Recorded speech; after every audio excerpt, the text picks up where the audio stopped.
Hey guys, how's it going? So today is Slam Mercedes Day. We're going to do a bunch of stuff to this car as far as like annual maintenance type things.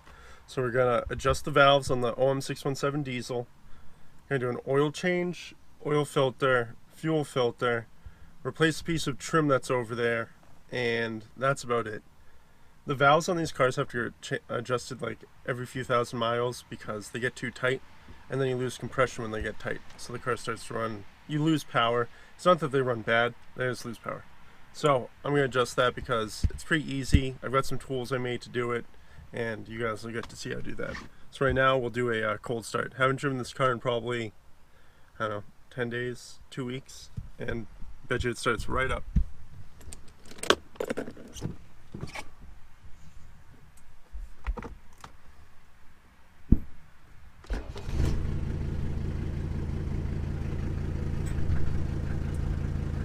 Yep, as always.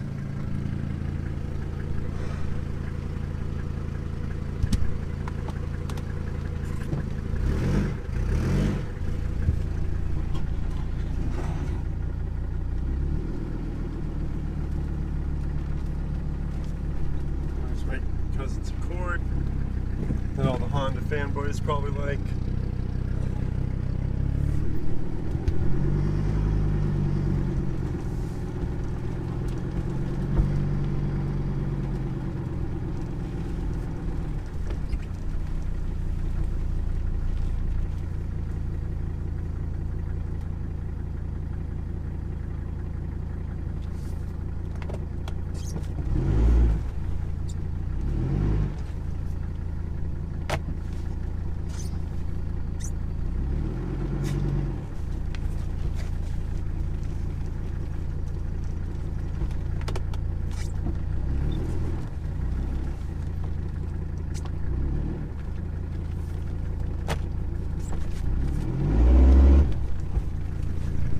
Give you guys a quick coal shot.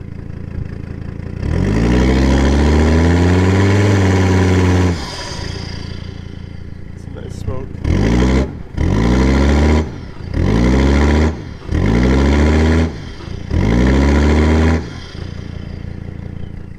Anyways, got to get this paint can out the way so I can pull on up the ramps.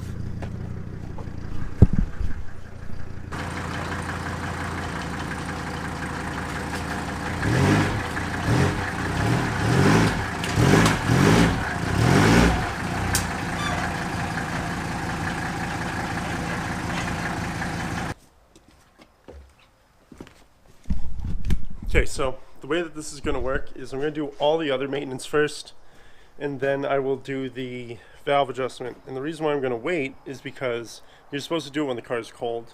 And as you saw, I just heated it up and drove it and stuff. And with valve adjustment, it's not the type of thing where you should just say, like, kind of wing it and go, it's whatever. So I'm going to let it cool, and then we'll adjust the valves. But now, time for the oil change. So let me get my stuff, and then we'll start. So, hey Dange, come on bud. Let's see if you'll do it again. Hey Dange. Danger. Dange. Dange, come here. Dange.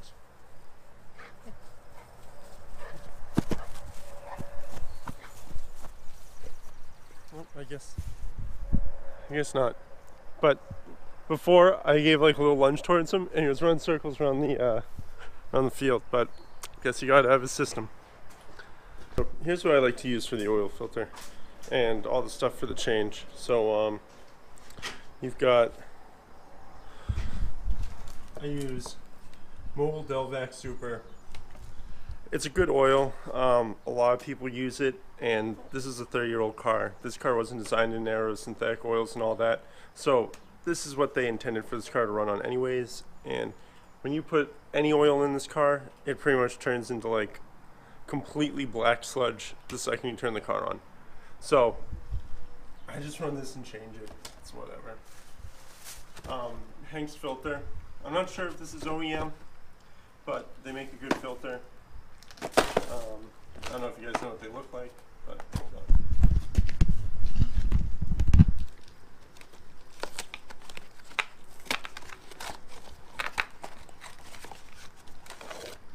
So that is the filter for an OM617.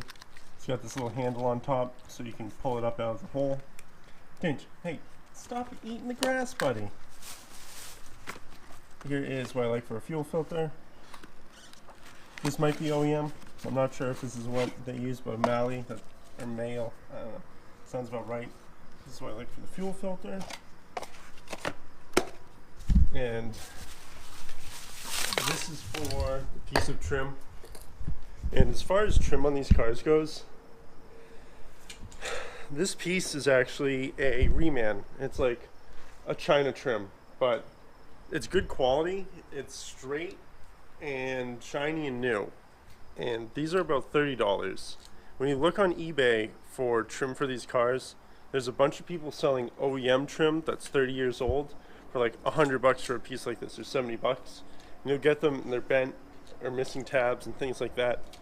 I think you're better off just buying the non-OEM $30 ones that are like really solid, straight, and brand new and shiny. I don't know. Purists would probably say you get an OEM, but all the OEM ones are beat. So why spend way more money on a beat OEM one when that is a brand new nice piece of trim? So yeah, time to pull the oil plug.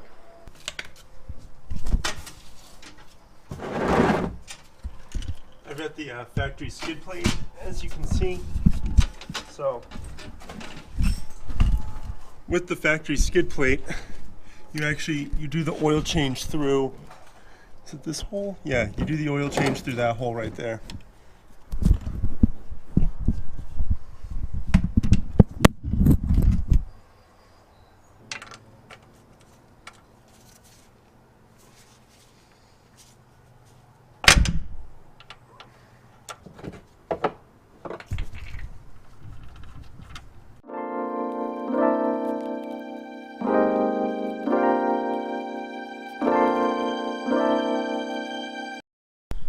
Now that the oil's mostly drained, we will go after the filter.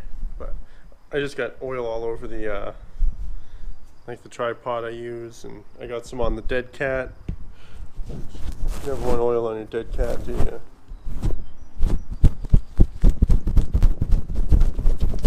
So onto the oil filter. Just pop the hood.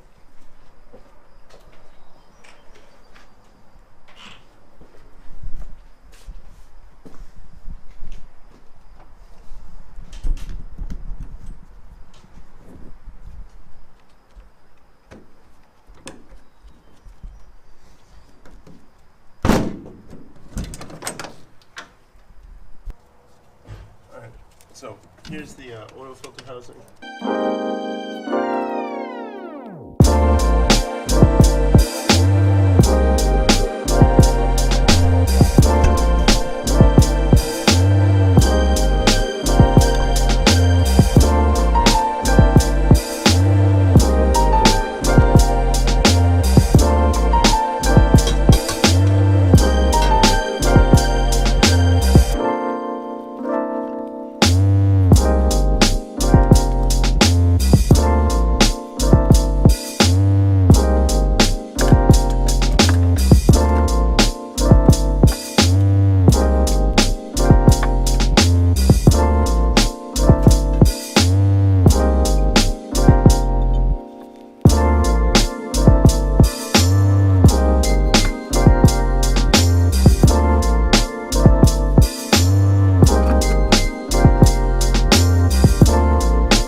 attack this filter. I don't have the same direct replacement. This is one I actually just had in the barn. I thought I had more of these somewhere, but I guess not.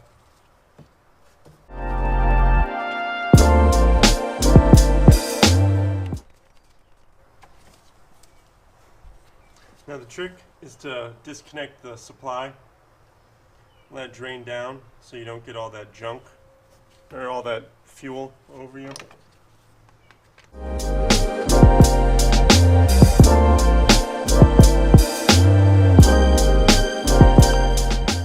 So you can kind of see some of the crap inside there.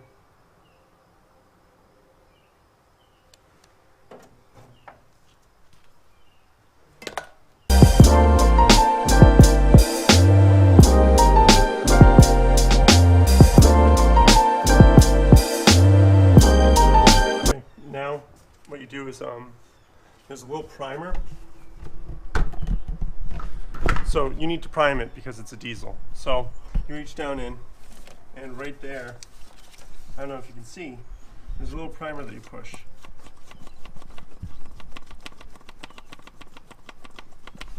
And all of a sudden you'll see this filter start to fill. So there it goes. I don't know if you can see that bubbling in the filter. Now it's filling that one.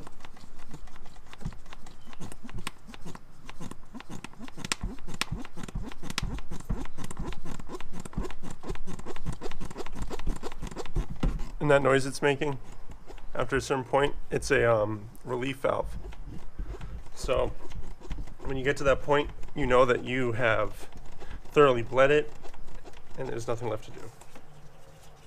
Okay, so system should be bled. I have now done all the fuel filters.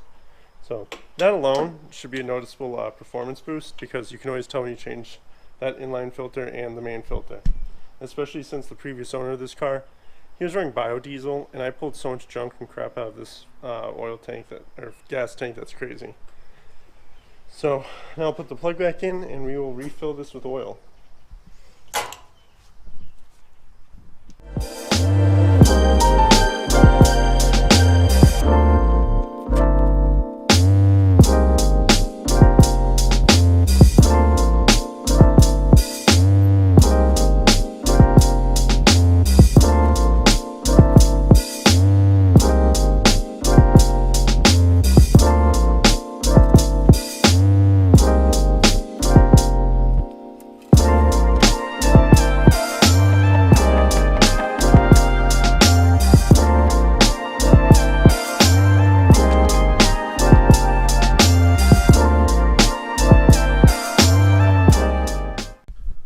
So I'm sitting here and I'm editing down this video, and I'm going to stop it here because doing the valve adjustment in this one too, it'd make it way too long of a video. I don't know if I'd even be able to upload it because I think I'm limited to 15 minutes.